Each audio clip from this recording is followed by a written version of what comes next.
For 15 years, my life was a carefully curated masterpiece of quiet, respectable elegance. Or so I believed.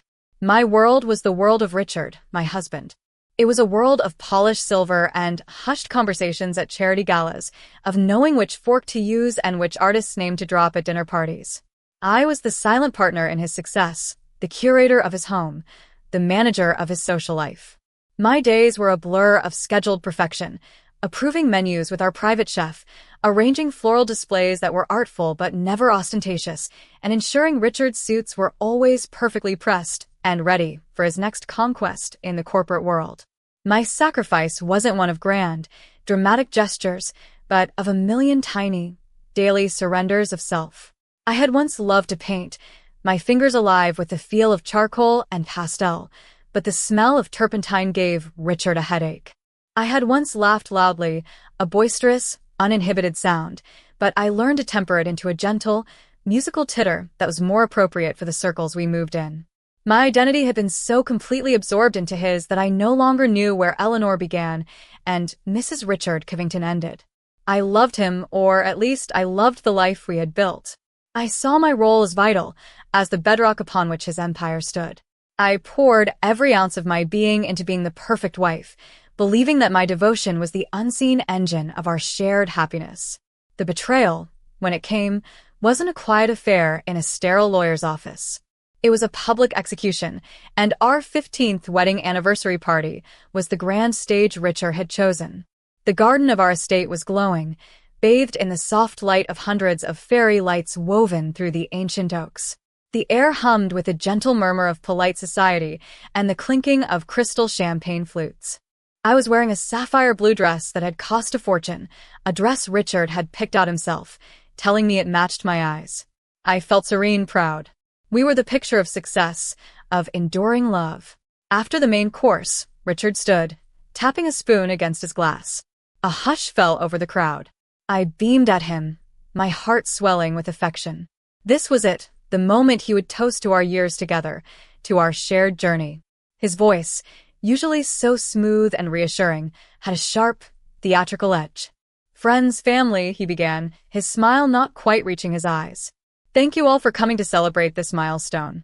15 years. A lifetime for some." He paused, and his eyes swept the crowd before landing on me. But the look wasn't one of love. It was cold, appraising, like a butcher inspecting a cut of meat. "For 15 years, he continued, his voice dropping slightly, "I've been supported by Eleanor.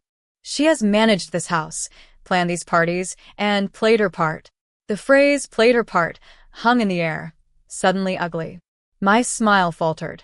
I could feel the subtle shift in the atmosphere, the way people's polite smiles became fixed, their eyes curious. But partnerships, like businesses, must evolve. They must look to the future.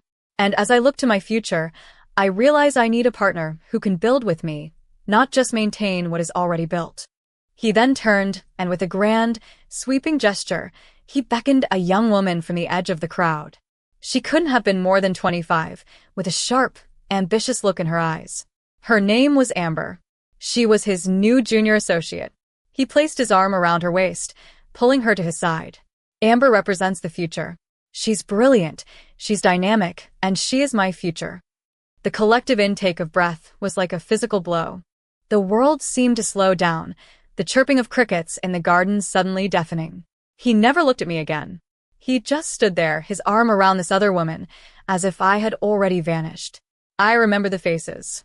The pitying glances from some, the thinly veiled smirks from others who had always been jealous of my position. Richard's own mother, who I had cared for through her cancer treatment, simply looked down at her plate, refusing to meet my eyes. The silence was broken by Richard's final, devastating words, directed not to me, but to the crowd. "I'll be moving out tonight. My lawyers will be in touch with Eleanor's. Please enjoy the dessert." He said it with the same casual air he would use to announce a change in the evening's menu.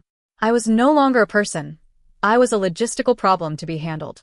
I remained seated, the sapphire dress suddenly feeling like a lead weight.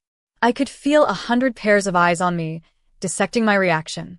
I felt naked, stripped bare not just of my husband, but of my life, my dignity, my very identity, all in the space of a 30-second speech. My world wasn't just crumbling, it had been detonated. In that moment, my floor disappeared. It was the deepest pain I have ever felt. If you have ever experienced a great disappointment and understand what it is to have your heart broken, please like this video so I know I am not alone on this journey. The days that followed were a thick, suffocating fog of despair. Richard was as efficient in dismantling our life as he had been in building his career. The joint bank accounts were frozen. The credit cards were canceled. A terse letter from his lawyer informed me I had 30 days to vacate the house that I had poured my soul into for a decade and a half. The friends who had sipped my champagne now crossed the street to avoid me. I was a social leper, a cautionary tale whispered about over brunch. I packed my life into a few cardboard boxes, the remnants of a woman I no longer recognized. My new home was a cramped, one-bedroom apartment on the other side of town, in a neighborhood I used to lock my car doors in. The walls were thin, the paint was peeling, and the persistent smell of damp and cabbage clung to everything. At night, I would lie awake on a secondhand mattress, listening to the couple next door screaming at each other, and I would cry. I cried for the life I had lost, for the love I thought I had, and for the fool I had been. My reflection in the cracked bathroom mirror was a stranger, a pale, hollowed-out woman with dark circles under her eyes and a permanent tremor in her hands. I had no skills, no work history beyond socialite. I tried applying for jobs, but my resume was a blank page. A 40-year-old woman with no experience is invisible. The small amount of money I had from selling my mother's jewelry dwindled at an alarming rate. I learned to survive on instant noodles and day-old bread. Hunger became a familiar, gnawing ache in my stomach. The humiliation was a constant companion. I remember one afternoon, standing in the grocery store, my cart holding only a carton of milk and a loaf of bread, when my debit card was declined. Just a few dollars. I didn't have it. I had to put the items back, my face burning with shame as the teenager at the checkout looked on with a mixture of pity and impatience. That was my rock bottom. I went back to my apartment, curled up on the floor, and for the first time, I genuinely thought about not waking up. My life, as I knew it, was over. What was the point of going on? It was in that pit of absolute darkness that the first strange thing happened. A notification from my banking app. A deposit. $100. I stared at it, confused. It was an anonymous e-transfer. I thought it was a mistake, a bank error in my favor. But it meant I could eat for a week. A few days later, another one. This time, $75. It kept happening. Small, random amounts. Never enough to make me comfortable, but always just enough to keep my head above water. Enough for the rent. Enough for the electricity bill. Enough for a decent meal. This anonymous lifeline became my dirty little secret. I was terrified of it stopping, terrified of finding out it was a mistake. I tried calling the bank, but they could only tell me it came from a number holding company, impossible to trace. For months, this continued. The small drips of money were the only thing standing between me and the street. And then there was Leo. My cousin, Leo. He was the black sheep of the family. While we were all chasing status and pedigrees, Leo was chasing his passion. He was a mechanic. He had grease permanently etched into the lines of his hands, and he smelled of motor oil and steel. My family, especially Richard, had always been quietly appalled by him. He didn't fit. He was too loud, too unrefined. He drank beer from the bottle and told jokes that were more crude than clever. I was ashamed to admit I had bought into it completely. I had been the one to gently uninvite him from family gatherings. I told him, in my soft, apologetic way, that it was probably for the best, that the crowd was a bit stuffy for him. I kept him away. I chose my husband's snobbery over my own blood. I hadn't spoken to him in years. The discovery came by accident. One of the deposits came in on a Tuesday morning. This time it was larger, enough to cover my rent for the entire month. Overwhelmed with a desperate need to know who my guardian angel was, I went to the bank in person, begging the teller to give me any information, any clue. She finally took pity on me. She couldn't tell me the account name, but she mentioned the deposit had been initiated at a specific branch, a small one on the industrial side of town. I knew that area. It was just a few blocks from Leo's garage, Leo's auto repair. A sudden, impossible thought struck me. It couldn't be. Not Leo. Not the cousin I had so thoroughly and cruelly pushed away. The thought was so preposterous, I almost dismissed it. But the seed was planted. I walked the 6 blocks to his garage. I stood across the street, hiding behind a bus stop, and just watched. For an hour, I watched him work, laughing with his customers, his hands skillfully navigating the guts of an engine. And then I saw it. He wiped his hands on a rag, pulled out his phone, and his brow furrowed in concentration as he tapped on the screen. A minute later, my own phone buzzed in my pocket. A new notification. An e-transfer. $50. The world tilted on its axis. The anonymous holding company, the untraceable source, it was him. It had always been him. The one person I had decided wasn't good enough for my family was the only one who had secretly been keeping me alive. The shame hit me like a physical wave, so powerful it buckled my knees. It wasn't just gratitude I felt. It was a profound, gut-wrenching realization of my own monstrousness. He wasn't just a spark of hope. He was a mirror reflecting the person I had become, and the person I desperately needed to stop being. That walk back to my apartment was the longest of my life. Every step was a fresh torment of guilt. How could I face him? How could I thank someone for saving my life when I hadn't even had the decency to treat him like family? It took me 3 days to build up the courage. When I finally walked into his garage, the smell of oil and rubber was overwhelming. Leo was underneath the car, only his legs visible. I cleared my throat and the legs slid out. He sat up, wiping a greasy hand across his forehead, leaving a dark smudge. When he saw me, his eyes widened in surprise, but there was no anger, no judgment. Just curiosity. "Eleanor," he said, his voice raspy. "What are you doing here?" I opened my mouth to speak, but the words wouldn't come. Instead, tears started streaming down my face, hot and unstoppable. I just stood there, sobbing like a child. He didn't say anything. He just got up, took a semi-clean rag from his workbench, and gently handed it to me.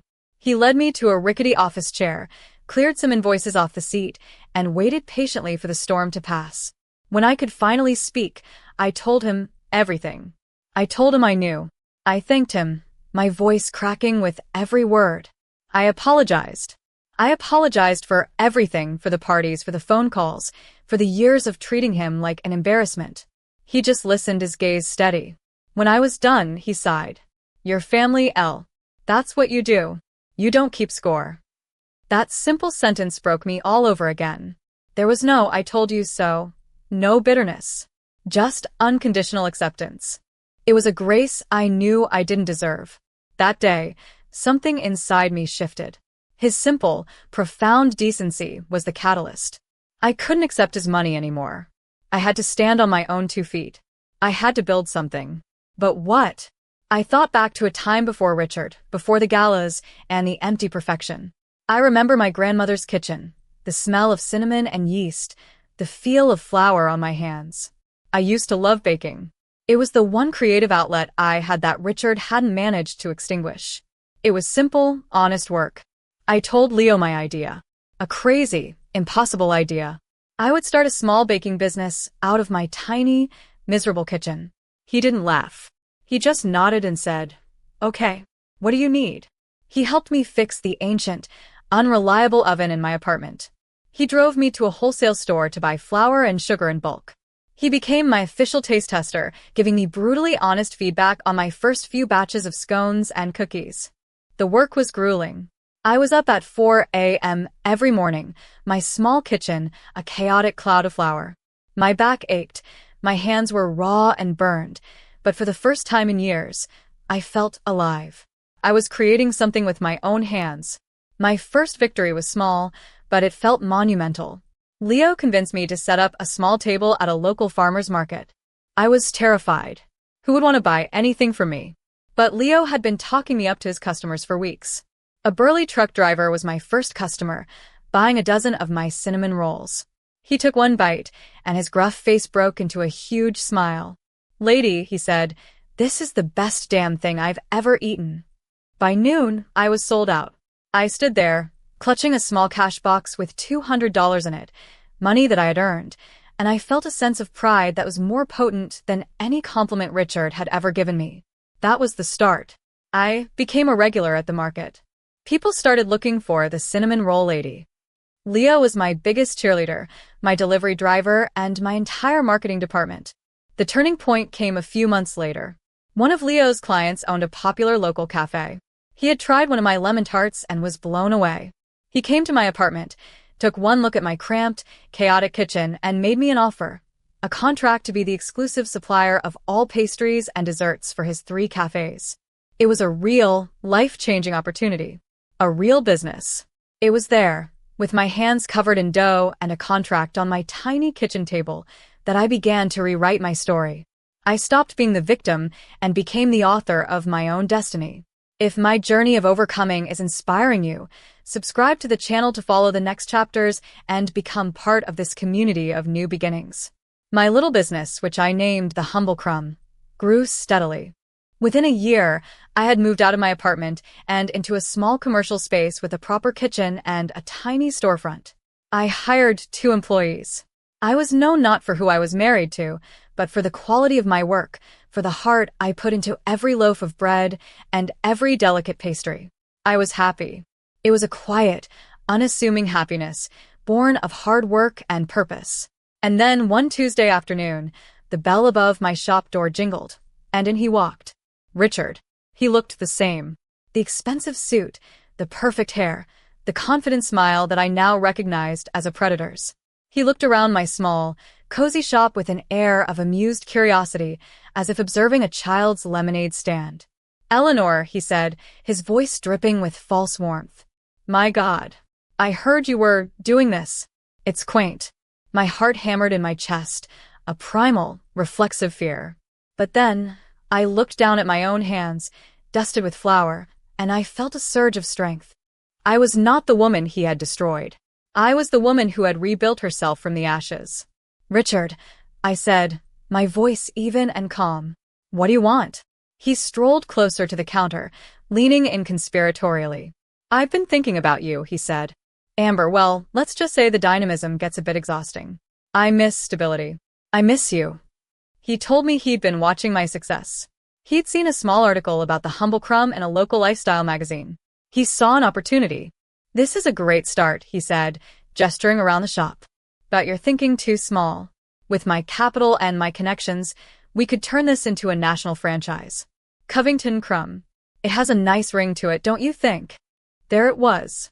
The offer to take my small, honest creation and absorb it back into his world, to stamp his name on my hard work, just as he had stamped it on my entire identity for 15 years. The old me would have been tempted, would have seen it as a way back to the life I had lost. But the old me was gone. I looked him straight in the eye. There was no anger, no hatred. There was just nothing. He was a ghost from a past life, a life that no longer belonged to me. "No, thank you, Richard," I said simply. He blinked, genuinely surprised. He was so used to getting his way, he couldn't comprehend a refusal. "Don't be foolish, Eleanor. This is a once-in-a-lifetime opportunity. I'm offering you a way back." I allowed myself a small, genuine smile. "I'm not looking for a way back," I told him. "You think this," I said, gesturing to my simple shop, "is a step down. But this is the most real thing I've ever had. I built this. Me.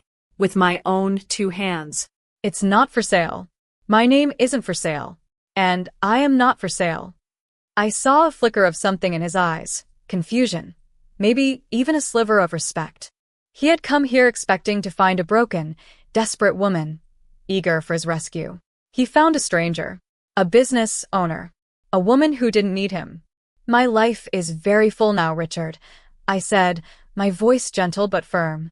"I have my work, I have my friends, and I have my family. The real kind." He knew I meant Leo. He knew this was a world he couldn't touch, a currency he didn't possess. He straightened his tie, his mask of confident charm slipping back into place, though it looked strained now. "Your loss," he said, and turned and walked out of my shop.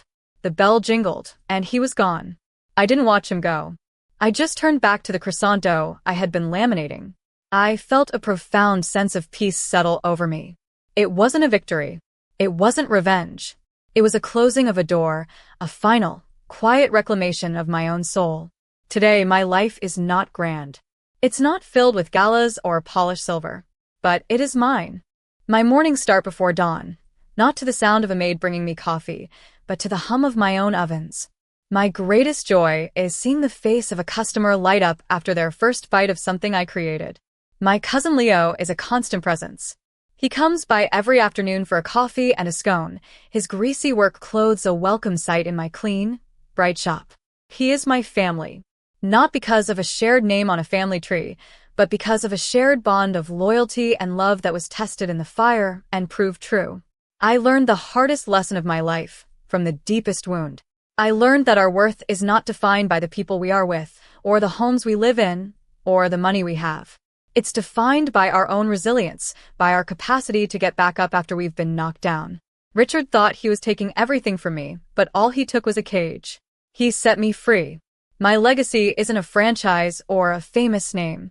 It's in the quiet dignity of my work, in the warmth of my little shop, and in the knowledge that I saved myself.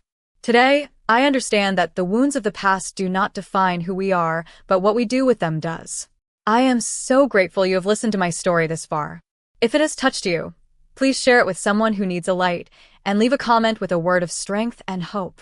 Together, we are stronger.